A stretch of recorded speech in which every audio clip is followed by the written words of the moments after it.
They got problems on problems on problems on problems on problems on problems. I solve them. I run through the money. The pressure be calling. Left on my blessings. I feel like I'm falling. The birdie is back. Tell me I'm garbage. I'm going through something. That's why I ain't calling. Phone and progression. It's all that I wanted. The phone and affection. I summon and dub it. Cause I got problems on problems.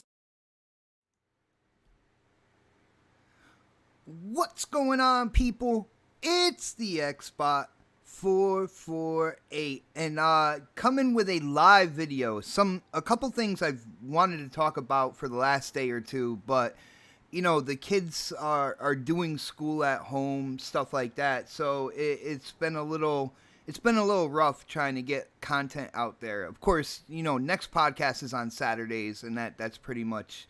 That's all well and good. So, but yeah, it's been a little rougher getting content. I wasn't sure if I was going to make a video, and then I was like, you know what? If I go live, then I wouldn't be making two videos. I would just go live and get the information out there to you guys on one video, yo. What is going on, everybody? What is up, Patrick? Bounty Boom, what is up, bro? Wild Bates, good to see you. Face 23, Brooklyn. What is up, brother? Couple things you're gonna try and debunk. LOL. No, man, no. I just want to put things into proper perspective when it comes to you know, the Unreal Engine 5, and then you know, more and more with Halo Infinite. You know, rumors come out closer and closer to kind of like the unveiling and the revealing. Yo, Shane, what is up? PS Bot 448, brother. Shane, you already know the deal. King Neutral. I am royalty in the land of neutrality, brother. What is up, David? Good to see you. Costa Rica, guys, huge shout out to Costa Rica. Wow, that's absolutely amazing. Yo, what is up, music? Guys, if you can, definitely share this out. Let people know that we are live right now. We are going in about the truth of Unreal Engine 5 and Halo Infinite rumors. Yo, great one. We will get into that. The Halo topic will be my first one, by the way. I'm really excited to share this stuff. Get that out there. And with the Halo topic, I got to shout out Idle Sloth, who tagged me in a post that had like 4 pages of rumors, which is what I'm going to reference to. But we will definitely get into it. Yo, Saifu Poetic. I hope I said that right. What is up, brother? Yo, I'm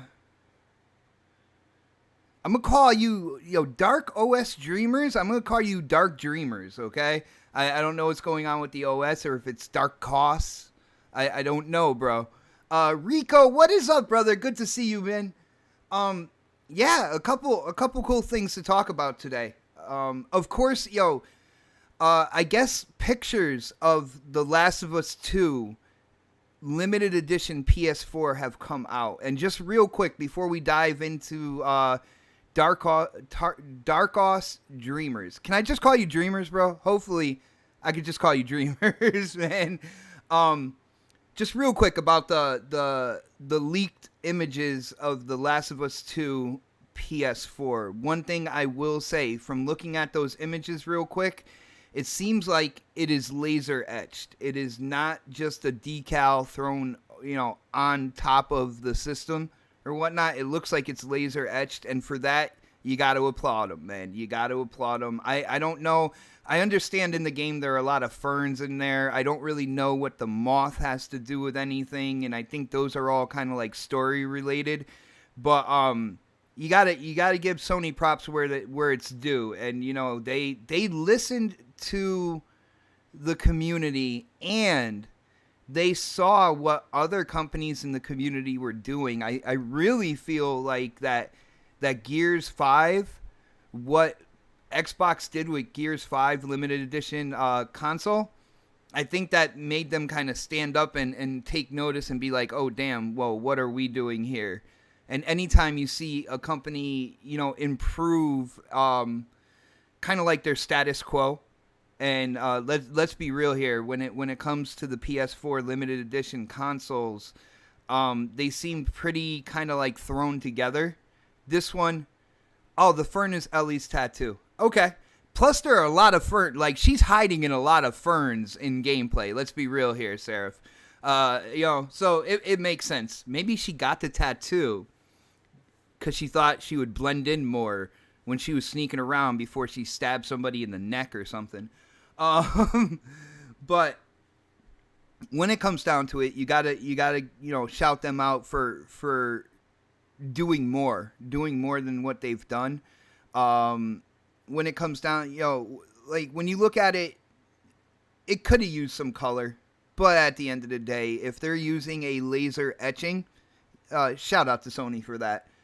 All right, so as you can see, I got some raw Halo 5 gameplay going on right now. What is up, David? I have the Xbox 360 Gears 3, the Xbox One S Gears 4, and the Gears 5 Xbox One X consoles.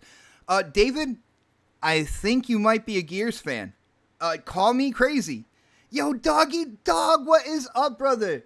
Dude, thank you. Thank you for the support, man. I was so used to seeing you on Crossfire, and now to see you on this channel a lot more, it definitely warms my heart, man. Thank you so much. So, as you can see, I got some raw gameplay Halo 5 going on here. This is the campaign. It's closer to the end. It's raw gameplay. So, me looking around, me trying to figure out what weapons I'm going to use moving forward. As I'm talking, you're going to see all that stuff. But let's get into the Halo Infinite rumors. And I'm going to break them down. I'm going to let you guys know kind of like the highlights of what I've seen.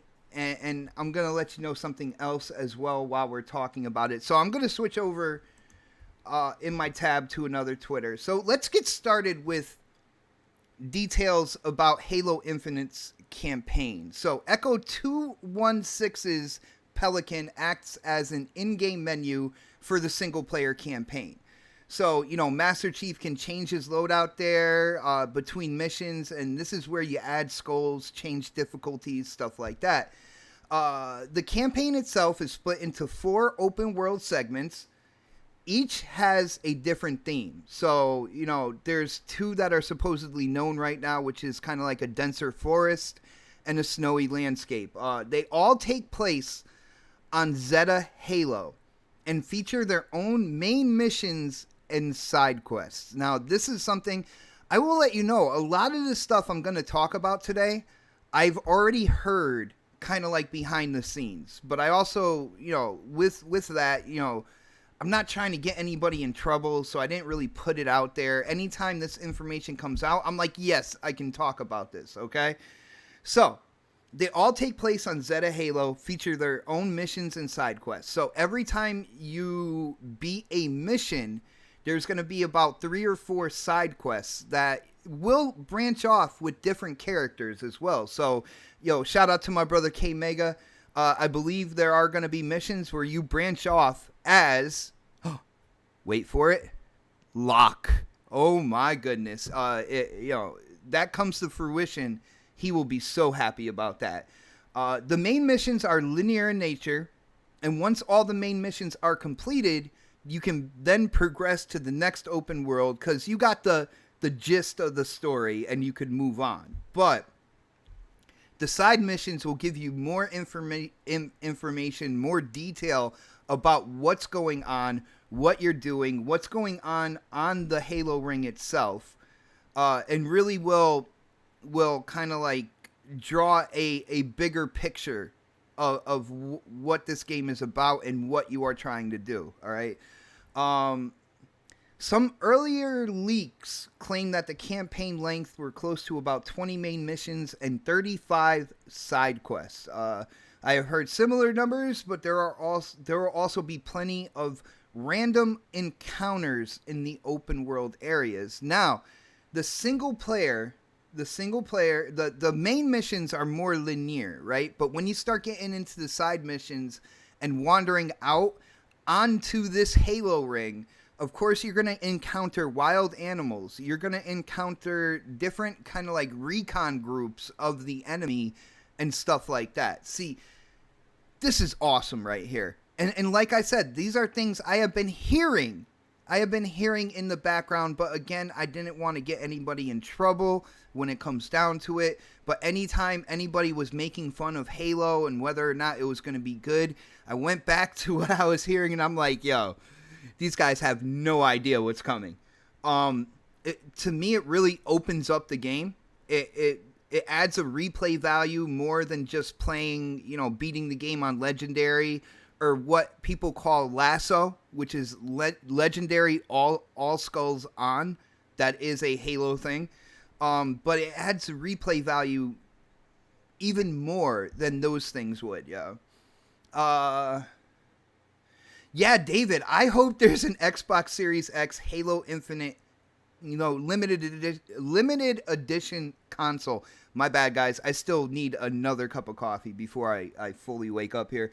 But I hope, man. I'm hoping and praying because that would be the console that I would consider. But right there, right off the bat, and any issues that people were having with the story, of course, details of what the story is about. We know it's about 3 years after Cortana has taken control of the universe, with her Guardians, with Forerunner technology. She has basically hijacked the mantle of responsibility, all right? And there was 3 years in there where humanity was fighting, and I guess we lost. So that's crazy right there. Yeah, what is up, Mad Jack? Yeah. Good to see you, Mad Jack. So as far as the campaign goes, the main mission, more linear, kind of like what you've been used to with 343 in terms of their mission base. But when you get into the side missions, everything really starts to open up. You get more meat to the story, which is really cool. But I am not done, guys. I am not done. So, let's see here. Let's get into multiplayer. Now, a mode from Halo Reach is coming back called Invasion, as well as Warzone. And I know a lot of people, for the diehards out there, a lot of people really love the Invasion mode where you got to capture points from a Spartan team, and you got to kind of push them back and capture more points and get more weapons, stuff like that. But I am a fan of Warzone. I really like what they did with Warzone with Halo 5, and I'm glad that it's coming back. There are going to be no wrecks, though. So that's a little unfortunate. I had a lot of fun with kind of like the whole rec system, the rec pack system. I earned everything in that system without spending any money because you could, through microtransactions, get like different rec packs and stuff like that. Anything I have ever accumulated in Halo 5 has all been in-game, no microtransactions, and I got absolutely everything. But when it comes to Invasion, that's going to be a really good addition here. Let me see what's going on. Opposing teams in Warzone and Invasion will be humans versus elites. And for the Halo diehard out there, you will be able to use elites as your character in multiplayer. Now, from what I'm hearing, it's going to be for PvE type stuff, not for the kind of like, ranked competitive multiplayer, the arena base. I think that's going to still be Spartans, Reds versus Blue. But you will be able to use elites for Warzone, for Invasion. And the thing about it is, and this is going to be, people who like to get an advantage are not going to like this, but the elites have been kind of like reworked, so they don't have an advantage over the Spartans. Yo, what is up, Alo? Good to see you, brother. But the elites will no longer have certain physical advantages. They'll just be strictly cosmetic. But for people that want they want the ability to use elites. It is coming back, people. I think you should be happy about that. Let's see what else. There's a lot of things in here. I will say, elite customization has been improved. They will play the same as Spartans, like in Reach and Halo 3. It is just a visual difference, but competitive will only be Spartan versus Spartan. Let's see. Let's talk about Warzone real quick, since I like Warzone. Has gotten a massive overhaul and will not feature Rex, but will include access to loadouts, which we will have again in the game. You will have, you can build your own preset loadouts and pick which loadouts you want to run in with. It not only that, but Warzone will have a base building mechanic. So as you're taking points, you can build up your bases. Which also means, getting different weapons, different vehicles, stuff like that. The Falcon is coming back into the game.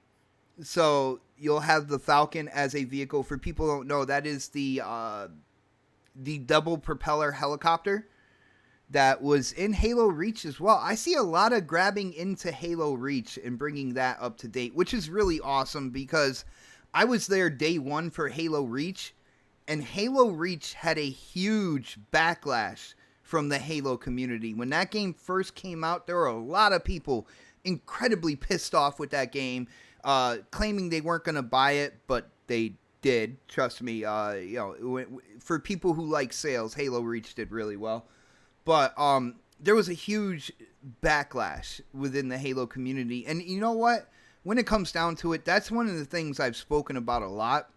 When it comes to this community, a new Halo comes out, and there's always a backlash from at least part of the community about that game. And then, for some reason, over time, people end up absolutely loving that game. So, it is what it is. It is a part of the, I'm a part of that gaming community, but I'm not out there grabbing torches and pitchforks for every new decision about the franchise. A lot of people have wanted the Spectre back, which is kind of like that. I called it like the mini tank, the mini Covenant tank.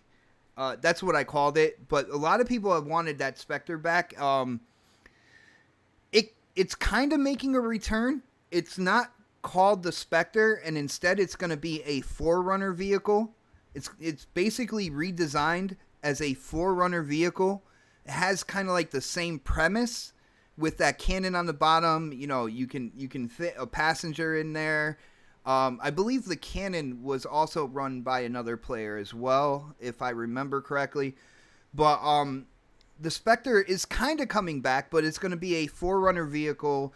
It's going to be redesigned to look like a Forerunner vehicle. I don't know how you guys feel about that. Like when you come across this vehicle, if you're like, yo, that's not Forerunner. That used to be a Covenant.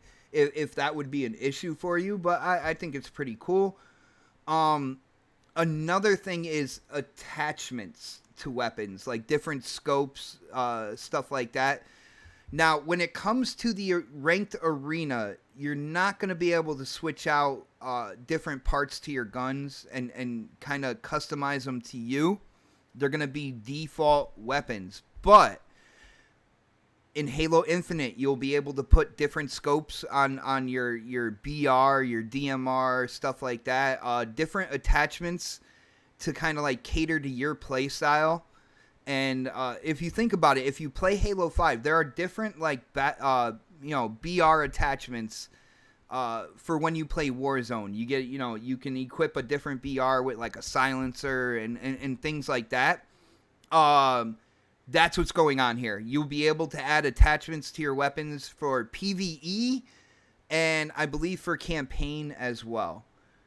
So that stuff right there, to me, sounds absolutely incredible. As I'm saying this, guys, definitely hit up the chat. Let me know what you're thinking about this. Does this seem like a big enough change for you? Yo, what is up, Christopher? Good to see you, my moderator, man.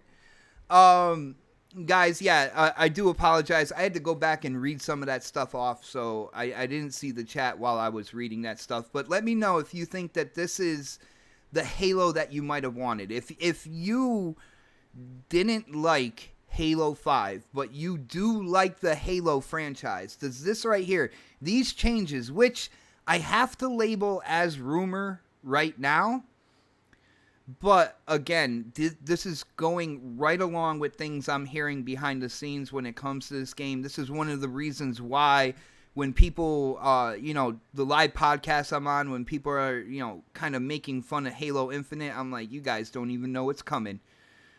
James says, I don't like Halo in total. Okay, dude, different gamers like different things, man.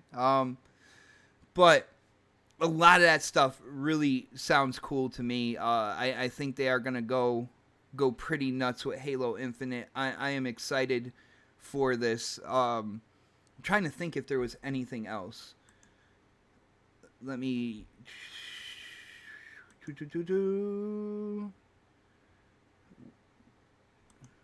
see.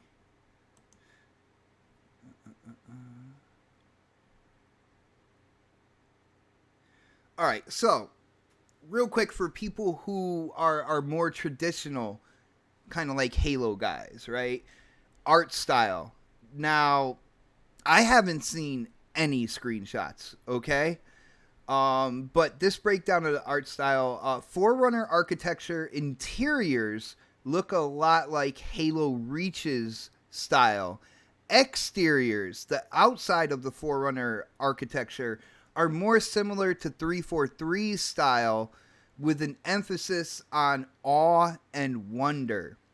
Now, you could take that for what you will, but I do like the fact that the outside is more like 343's idea of Forerunner technology, but then knowing that, people wanted something different, you go on the inside, it's more of a Halo Reach type style to it. I still got to see exactly what this looks like. But I do like the fact that they're not throwing everything away from like Halo 5. You still get a similarity when it comes to Forerunner structure and stuff like that. Let's see. Human character design is very Halo 3 and Reach inspired. Covenant designs are a bit of everything.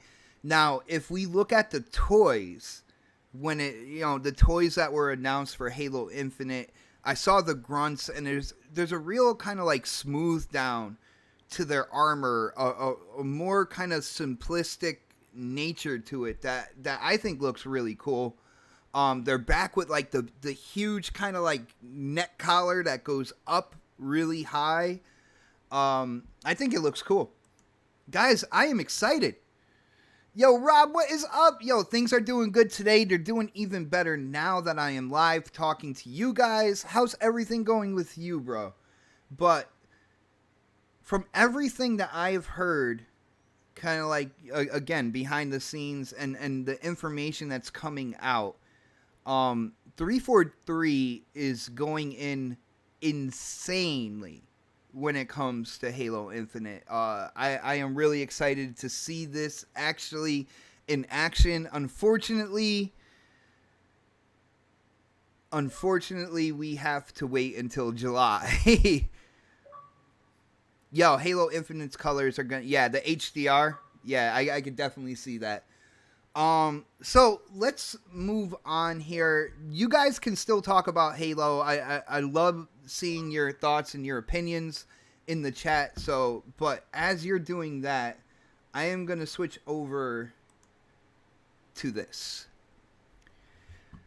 Let's talk about the Unreal Engine 5, because there has been a lot of confusion out there. There are people claiming things that, this is a PlayStation thing, that none of the stuff that we saw in this engine demo could be done on PC or Xbox, which, Tim Sweeney had to come back and kind of like swallow his original words, and he kind of had to damage control, after the revealing of this demo. Now, I do want to shout out my brother MM2K. he actually did a video last night, and he showed how Sweeney at first said that none of that would have been possible without PlayStation, and then he showed how that he had to retract all that kind of and start going in and telling more of the truth. Now, when it comes to this demo, you guys got to take it for what it is. Yo, Rob Jones, Halo and Forza going to look fire. It's funny, Rob, that you say that, because that is two franchises that are going to have brand new engines that they're building their games on. So it's really exciting to see what they're going to do with Forza. I want to see if they change up kind of like the vinyl customization like layout, and if they get more involved in that. Any Forza that has ever come out has always looked amazing for that point in time. So I wouldn't guess that you're not going to see anything that's incredible when they show Forza, okay? But I want to know what that new engine is going to do. You know what I'm saying? A couple things people got to realize about the Unreal Engine 5 demo. Now, it was running on a PlayStation 5 dev kit. And you know, people would ask, well, you know, Epic would use the best hardware to showcase this, and that's not necessarily the case. If there was money passed between, you know, Epic and Sony, you know, Sony was like, yeah, you're gonna unveil that demo, right? Use the PS5, and you know, they work out some type of deal right there. It's a business contract at the end of the day. All right. Now, certain things about this demo, I've talked to a couple developers, and one of the main standing points as we're watching it right now, this is basically one, dare I say, level. You know what I'm saying? This is one, you know, piece. This does not equal to a whole game, right? From the devs that I have heard, this would take hundreds of gigabytes for this one piece. All right, hundreds of gigabytes. So in terms of size, this engine demo is bigger. It would be like putting, you know, Halo 5 with all the DLC and like Rockstar's GTA 5 with all the DLC together in terms of size, right? And that would equal the size of this running on a system somewhere.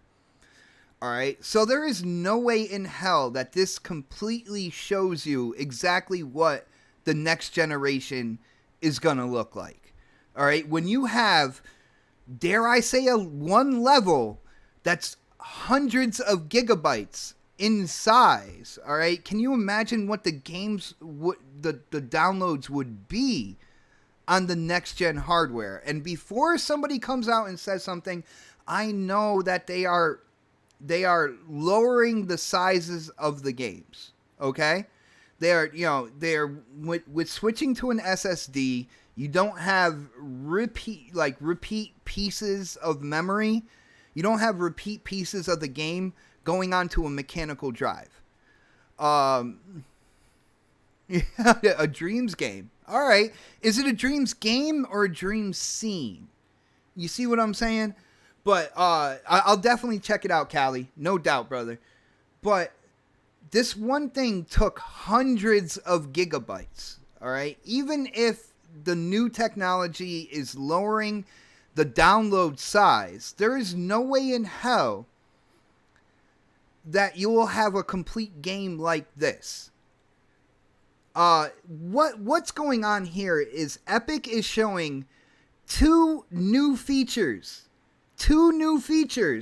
that developers can use in developing on a new engine that actually comes out in 2021. Now, the two features are Lumen and Nanite. All right, so they go all in to try to show you what Lumen and Nanite can do. This is something that they were aiming towards developers. And when they put it out there, they want to make it look good to catch the eyes of the casuals So this way the casuals remember that game engine. If you ever notice when you start a game up, the game, like the game engine comes up before the game starts. The trailer was too good to be true. Aiden, see, that's what I'm talking about. They're showing what can be done at extreme levels when it comes to Lumen and when it comes to Nanite. All right? That's what they're trying to show. When you see that statue there, and then they're like, oh, 500 statues are in this next room. This is where all the hundreds of gigabytes in size is coming from. There is no way in hell that somebody is going to do all of that for an entire game. All right? When it comes to Epic and Sony, they do have some sort of business deal going on because, you know, Epic did an Unreal Engine 4 demo with the PS4 as well. And you saw what that looked like. I mean, come on. Danny, you got to look past the name, brother. You got to look past the name. But I am also referencing what developers have said. Hundreds of gigabyte in size. That right there. This one thing was hundreds of gigabytes in size. All right? You look at games like, let's say, Halo 5 is a little over 100 gigabytes. You look at Rockstar's GTA 5 on your system. That's over 100 gigabytes. Take that game and times it by 2 or 3, at least. That would be the size of just this one thing that they're showing right now. Do you see where that doesn't add up to like, oh, this is going to be in the game? Do you see where the techniques that they're using is not going to be in a total game to this extent? It will definitely help out. I think Unreal Engine is the best game engine for developers right now in terms of what people can do, what they can do.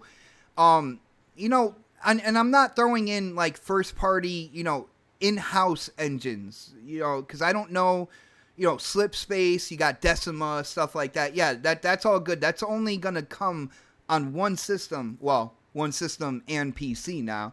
But when it comes down to it, the third-party developers, or even the second-party, I know Xbox developers use Unreal Engine quite a lot. Yo, the Coalition is known as like the masters of the Unreal Engine. And it's insane that people think that this is going to represent what we're going to get in the next generation consoles. And then it's even further insanity that people are like, this is what you're going to get only on the PlayStation 5. That is absolute insanity.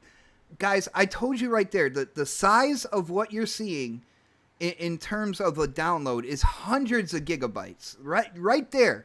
Take GTA 5 and times it by 2 or 3. And that is just for that one scene. There's no way you're going to have that in one whole game. Can you imagine? You saw the size of the SSDs and how much they can take in. You got a 1 terabyte and you have a less than 1 terabyte. Let's be real. I don't know. It's crazy. It's crazy that people are running with things and they're swearing they know stuff. Sweeney has gone on record throughout generations and has been absolutely wrong as well. All right? But when it comes down to it, guys, we can use common sense here. They are marketing the Unreal Engine 5 and the 2 new pieces of technology to the developers. And they want the gamers to see that demo and think automatically that's what next generation is going to be like. And it's not necessarily the case. And then when you look at it, that means, you know, it comes out in 2021. I'm sure there are developers out there that have kind of like that are messing with Unreal Engine 5 now before its release. And I'm pretty sure that there are developers that are planning on using this. But their games aren't coming out until like 2022. Maybe 2021. It depends on how much kind of like inside track they get on using this engine. But these consoles are coming out in 2020 as well. So you're not going to see what you're seeing right here, right now. You're not going to see that at the launch of these consoles either.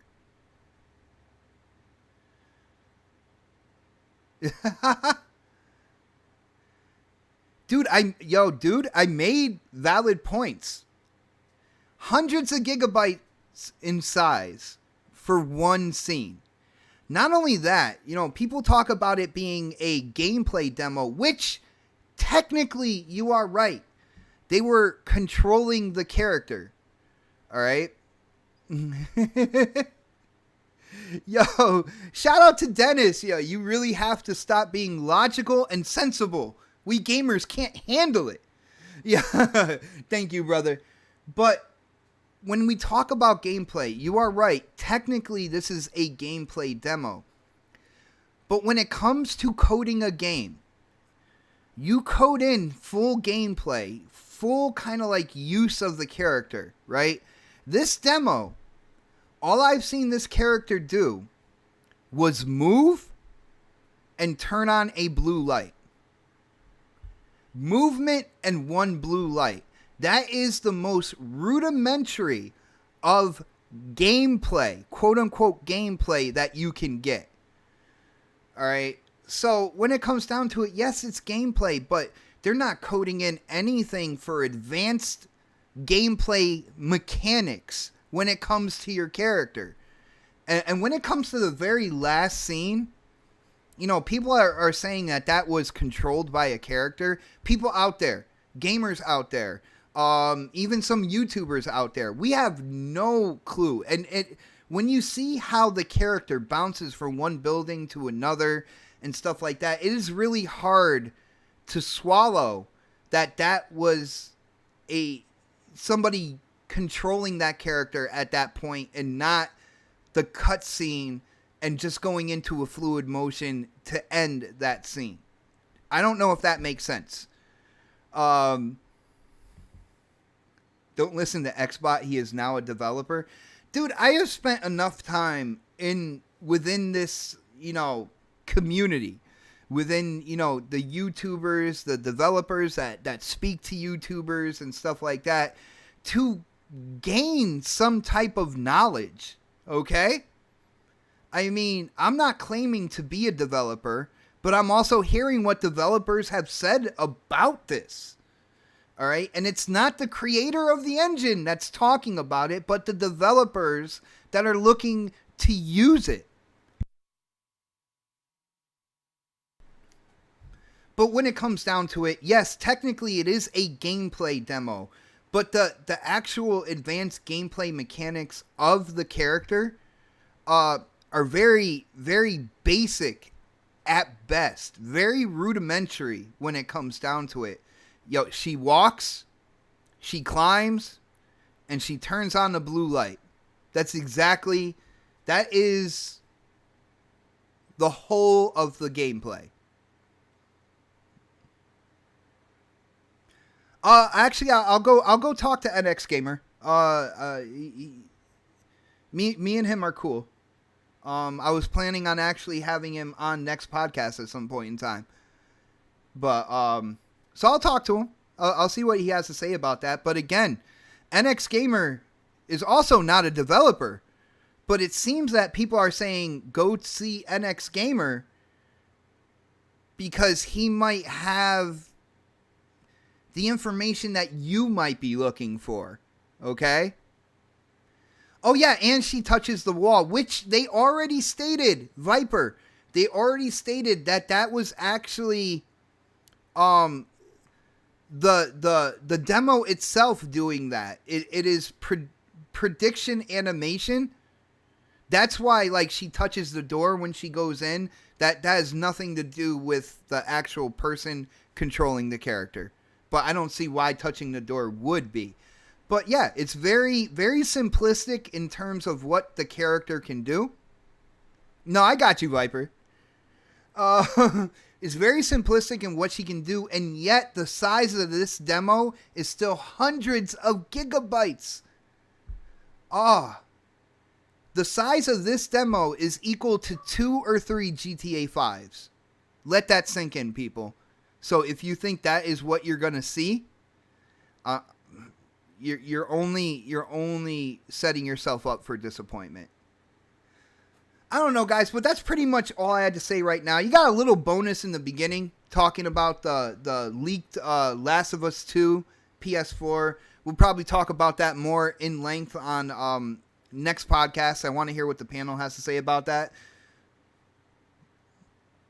Yeah, the demo looked great, but you got to take it for what it is. It's marketing to the developers that they want to use this engine. That's exactly what it is. And it looks pretty to the point where they put it out there so that the gaming community can have this idea that this is the next generation. And you know, when it comes down to it, certain games are going to look absolutely beautiful. Other games, especially once you get used to quote unquote the next gen, when the systems come out and you're playing games, people are going to rate games as looking crappy, looking absolutely shitty. And those would be games that, you know, when it comes down to it, still look better than this current generation. That's what happens. The bar gets raised. You're going to have some really good-looking games. You're going to have some really shitty-looking games. All right? I am excited for the next gen. What they're doing with ray tracing, how much power is under the hood of both systems, and to see what the developers are going to be able to do with that. I'm excited. But yeah, when it comes to this demo, I mean, I pointed out a couple things there that, you know, if you have common sense, you really can't ignore.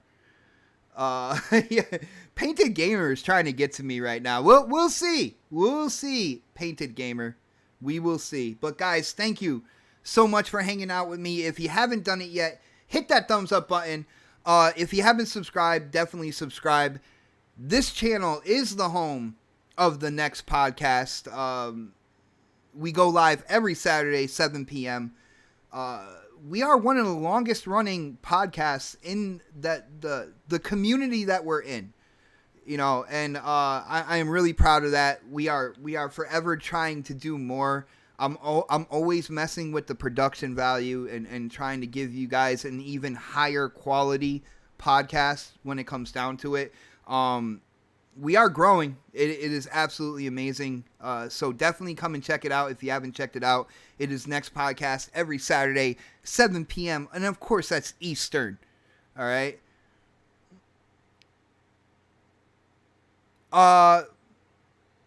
Enrix, I will check that out. But like I said, this is very similar to what I've been hearing behind the scenes. So I will definitely check that out, bro. But guys, have a great day. I will see you again real soon. Like I said, it's been an issue getting content out with the kids being at school but at home, and not only that, but even Snaps, her work schedule has changed, and I'm trying to get a routine going here, and it's really hard. There's a lot of randomness going on right now in my house. So, but one thing that definitely has been consistent is the next podcast. But thank you guys so much for hanging out with me, and I will talk to you again very, very soon.